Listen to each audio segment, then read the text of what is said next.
فيديو اليوم ان شاء الله هنشرح ازاي نسجل على تطبيق يوتيوب كيدز ونعرف المميزات اللي فيه. بس في الاول محتاجين ننزل التطبيق على الجهاز من متجر بلاي. فكل اللي هنعمله هنروح على متجر بلاي ونكتب في شريط البحث يوتيوب كيدز. هيجيلنا بالشكل ده. انا كتبت يوتيوب كيدز في شريط البحث. على التطبيق ده هو اللي هنثبته، اللي هو بالشكل ده. هننتظر طبعا التحميل وكده هو بيحمل. عايزه اقول لكم ان انا التطبيق كان عندي بالفعل، بس اضطريت ان انا احذفه وانزله معاكم من اول وجديد عشان نمشي مع بعض خطوه خطوه. ملاحظين كاتبين ايه هما تحت التطبيق؟ تطبيق الفيديوهات لكل الاطفال، وترتيبه رقم 5 في اهم التطبيقات المجانيه لفئه الترفيه. دلوقتي الاب بيحمل معانا، بيفتح. بيقولك اطلب المساعدة من احد الوالدين لفتح التطبيق. ففي زر انا طفل وزر تاني انا احد الوالدين. لو افترضنا ان الطفل جه وفتحه مش هيتفتح معاه لوحده، لازم الاب او الام هما اللي يفتحوا التطبيق. فهندوس على انا احد الوالدين. هيجيلنا اهلا بك. قبل السماح لطفلك باستكشاف عالم يوتيوب كيدز الممتع، يرجى تخصيص بضع دقائق لاختيار أدوات رقابة مهمة مخصصة للوالدين.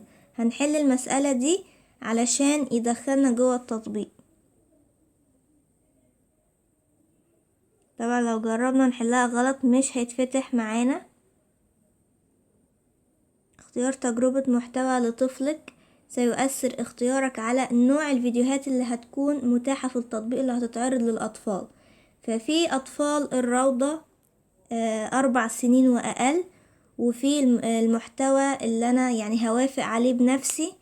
فبيقولك في دي يعني انتي لازم توافقي على المحتوى اللي هيتعرض للطفل. وفي العرض التاني أطفال الروضة.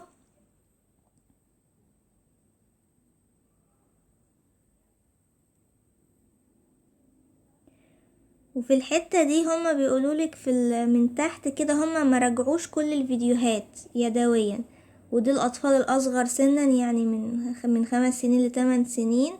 والأطفال بقى الأكبر سنا من 9 ل12. شفتوا تحت ال12 سنة أطفال مش الروضة.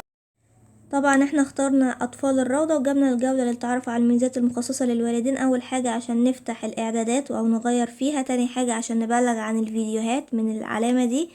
تالت حاجة عشان أعرف أو أشوف الفيديوز اللي طفلي شافها، أنتقل للمشاهدة مجددا. وهنا عشان أعمل مؤقت معين، وقت معين للطفل يتفرج على الفيديوز فيه.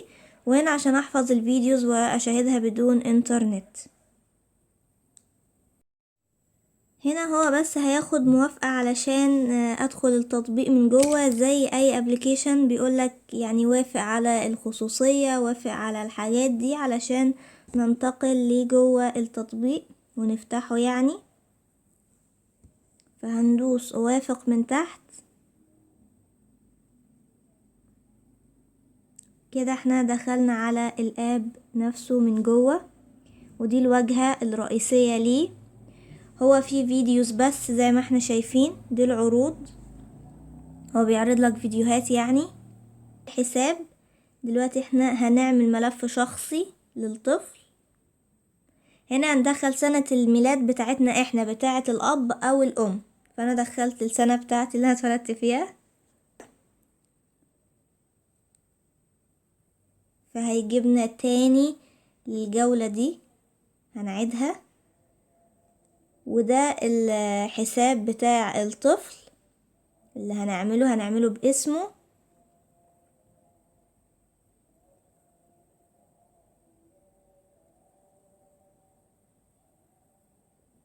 بيفتح تاني معانا عشان طلعت من شوية. انا كنت مسجلة اساسا قبل كده، فانا عاملة ايميل وعاملة حساب. العلامة دي بيدل انه النت ضعيف. ده الحساب اللي انا كنت عاملاه. ممكن بقى نغير الاسم ونغير الصورة عشان كنت مسجلة عليه قبل كده. فدلوقتي هنغير الاسم.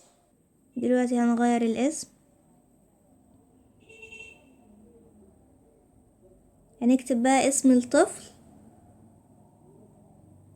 وهندوس تم.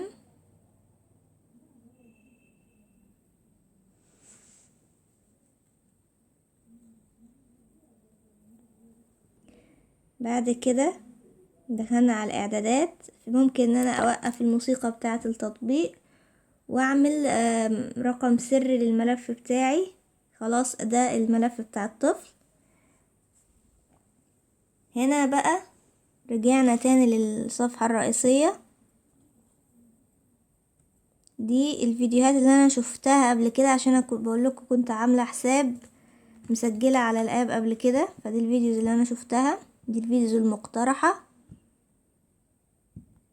بيقترح يعني على الطفل فيديوهات. دي العروض.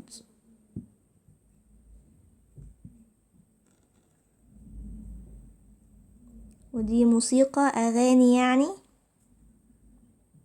كلها اغاني. بعد كده دي التعلم او تعلم، يعني فيديوهات تعليمية. ودي استكشاف، هيستكشف بقى معلومات جديدة. هنا احنا هنحل المسألة، فبدل ما احنا نحلها كل شوية ممكن نعمل كلمة مرور على فكرة هنا. بس احنا هنعمل تايمر. التايمر دوت اقل حاجة فيه دقيقة واكتر حاجة فيه ساعة. احنا نظبطه على دقيقتين بس عشان وقت الفيديو، لكن هو مش بيزيد عن ساعة عشان عين الطفل زي ما قلنا في الفيديو اللي فات واتكلمنا. هنلاقي ان التايمر طلع فوق. ودلوقتي احنا هنعمل كلمة مرور بدل ما كل شوية يجيب لي مسألة واحلها. حلتها غلط فمرضيش يتفتح معايا، قال لي اعادة المحاولة. اتفتح معايا. بعد كده اعمل رمز من 4 ارقام، فانا عملت 4 وحيد. انتوا بقى ممكن تعملوا اي رقم.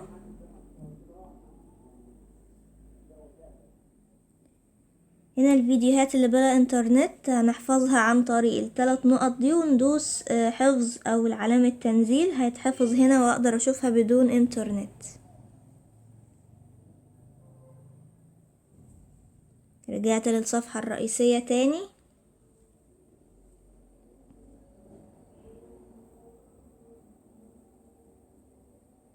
دي المشاهدة مجددا. اهو كده الوقت انتهى، حتى وانا كنت بتفرج على فيديو. خلاص الدقيقتين عدوا فالوقت انتهى خلاص. هيقفل كده على الطفل، هيجي بالمنظر ده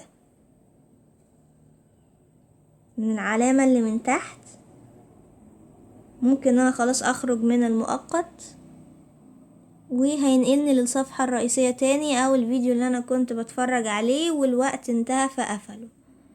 هروح للصفحة الرئيسية من السهم اللي على الشمال من تحت ده، هينقلني للصفحة الرئيسية الفيديوهات المقترحة. هنا انا هدخل الباسورد اللي انا عملته تاني. ممكن بقى ادخل على الاعدادات. ده الحساب الايميل بتاعنا، ودي حساب الاطفال. ورمز اللي انا عملته ممكن احذفه. البيانات يعني بتاعتنا على اليوتيوب، يوتيوب كيدز. دي القنوات اللي انا اشتركت فيها والقنوات اللي انا فتحتها على فكرة. في اول الفيديو يا جماعة كنت بقول لكم وانتم بتختاروا العمر او المحتوى المناسب للعمر، اللي هو الموافقة على الفيديوهات انتم هتوافقوا عليها، او محتوى بيعرض لأطفال الروضة اللي هم من 4 سنين وأقل من 4، والأصغر سنا من 5 ل8، والأكبر سنا من 9 ل12. بيكون في جملة كده مكتوبة تحت انه يوتيوب كيدز ما راجعتش كل الفيديوز المعروضة على التطبيق ده اللي هو يوتيوب كيدز. فهي عملت لكم فكرة او فكرة الابلاغ دي، او ميزة الابلاغ او الحظر للفيديوز، علشان لو انتم لقيتوا اي فيديو فيه ضرر على الطفل ومش عاوزينه يشوفوا ممكن تبلغوا عن الفيديو. الابلاغ ده معناه ان هو هيوصل ليوتيوب كيدز وهم هيراجعوه.